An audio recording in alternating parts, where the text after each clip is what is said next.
Things have changed. There used to be a time when bailouts weren't needed. After 2008, that became a permanent feature. They couldn't go back. In 2020, they have committed to destroying the financial system. Your currency will be worthless. Your savings are garbage. Everything you work for has become nothing more than a waste as they simply pump money into businesses, financial assets, and toxic debt products. Yet the public will hold their signs, rally, and cheer for more. You came here for the truth, so let me unveil that for you. What we're looking at today will become bigger than 2008. Why? Because it is so widespread and the impact is felt among everyone. The globalist elite, however, will do much better than they did ever before. Their wealth will continue to grow and their power will as well. I've got a lot of information to cover. I think it's extremely important to be focusing on what's happening with the economy along with the stock market. There's a lot of data. Let's begin.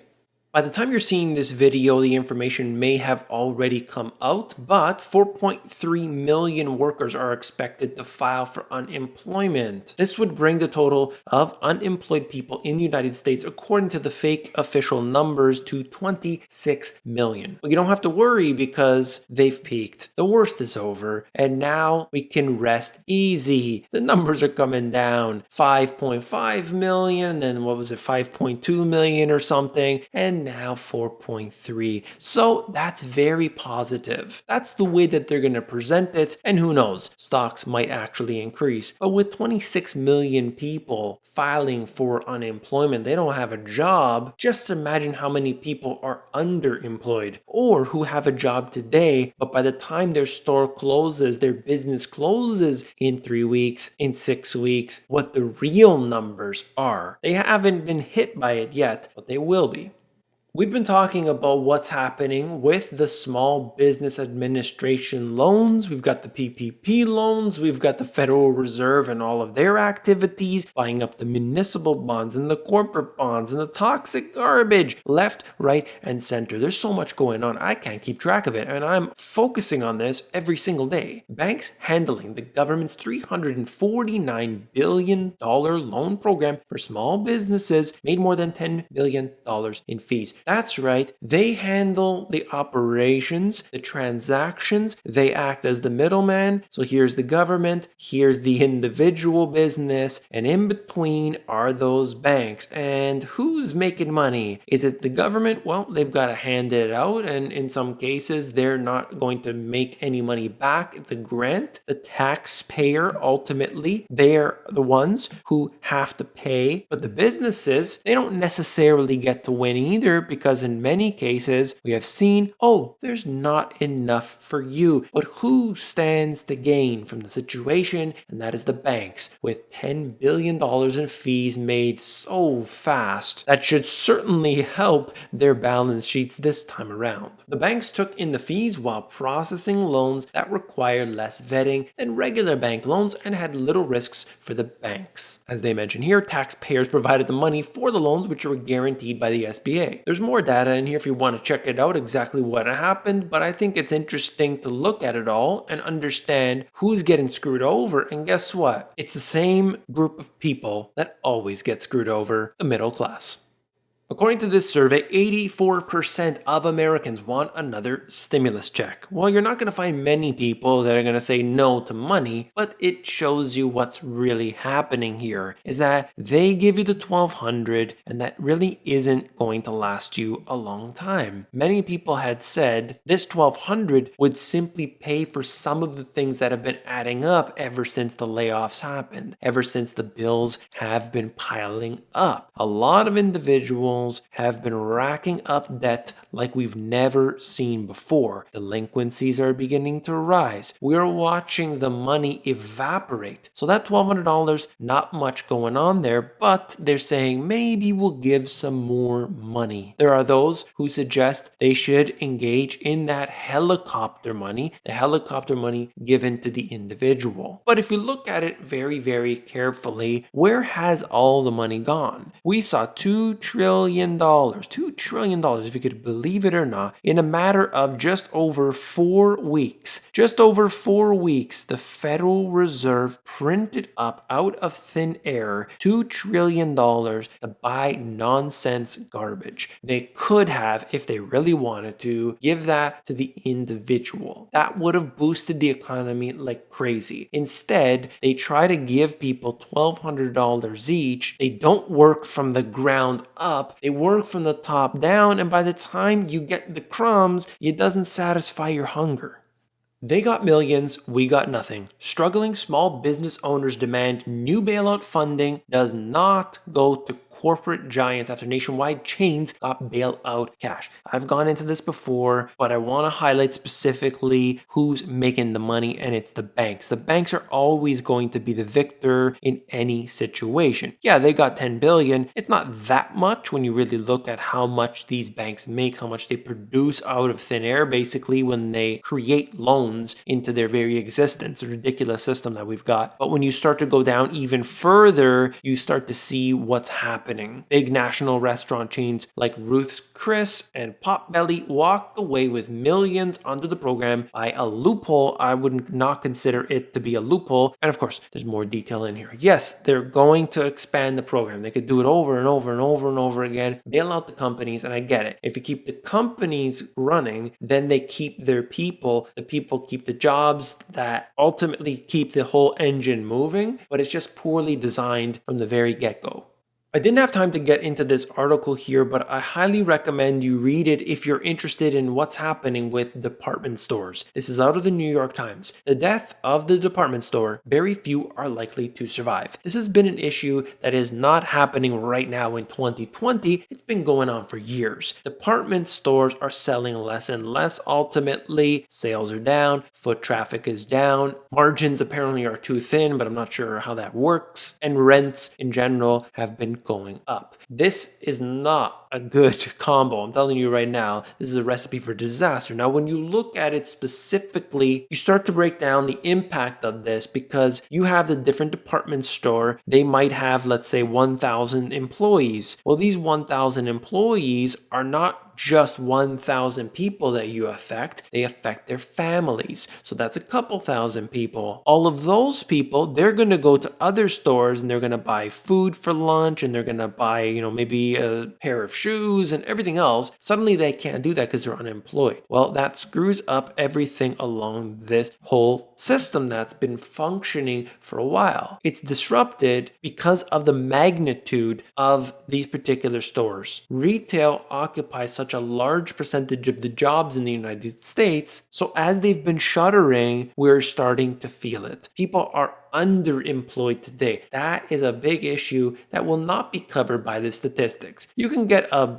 slightly better picture by looking at the U6. It's a more broad indicator of unemployment, but it's still not getting into the whole truth because people can be an Uber driver, they can deliver for Amazon, but it's still not going to break down what's actually happening. Ultimately, the big businesses, they're the ones that win. JP Morgan small business loans instead went to its biggest customers. Only 6% of smaller customers got paycheck protection loans. Most of Chase's larger commercial clients got small business loans. Does that ring a bell? Does that shock you? Of course not. 80% of restaurants are unsure about reopening. Now that's a big number. We don't know that all of this is based on sample data, but you know what happens. These individual restaurants are not going to necessarily just open the doors, put everyone back in there, and hope everything's going to be okay. They want to dip their toes in first. They want to watch out because they don't want to take those risks. It's a very, very dangerous time for the business owners, and this is going to stretch out for a little while, regardless of what happens, and you see all that stuff in the news. People in general are just concerned. The impact of this just gets worse every single day that the economy isn't running. And of course, the expectation is that this is going to be going for a little while. Massive layoffs and pay cuts are likely coming to state and local governments as federal aid goes elsewhere. That's when you know you've got an issue that not even the government can support having these people working. But what will they do? Just pump up the deficit, increase the national debt, whatever you gotta do to keep this thing afloat, make it happen, right? No consequences, right? This really begs the question. If they can expand the debt and the deficits and they can print as much money as they want without any negative side effects, why is anyone ever working, number one? And why do people have to pay tax? It seems rather illogical that all of this is being done today. They're telling you there's never going to be a problem with it, and yet they're still making you pay tax. They're going to give you a check, and then they're going to make you pay taxes on it. It seems like they're not giving you the whole picture.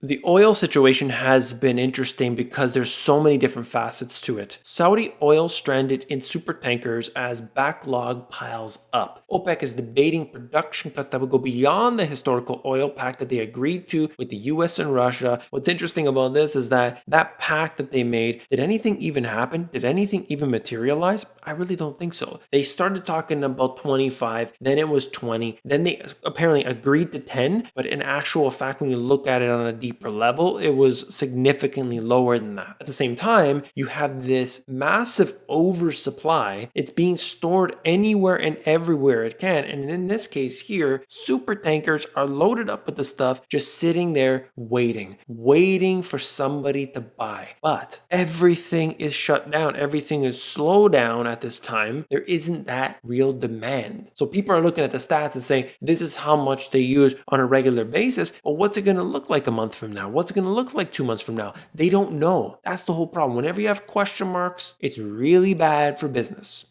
This billionaire CEO is an interesting one because he came on CNBC more recently, and again, I'm surprised they let him back on. I'm not going to try to pronounce his name and butcher it, but this is what he had to say. Buybacks show a growing strain of incompetence among CEOs. That's bold. Here he's doubling down on comments that he made about the government that they should not be bailing out these companies, especially when they're doing stock buybacks. Buybacks are the primary example of a growing strain of incompetence among CEOs and amongst boards. He predicted that companies will have a slew of layoffs in the fourth quarter of 2020 after they blow through their emergency funding. So first comes the loan, they love it, they use it, and then suddenly that's all done. Oh, we ran out of the money, now we're gonna lay off everyone. How does that sound?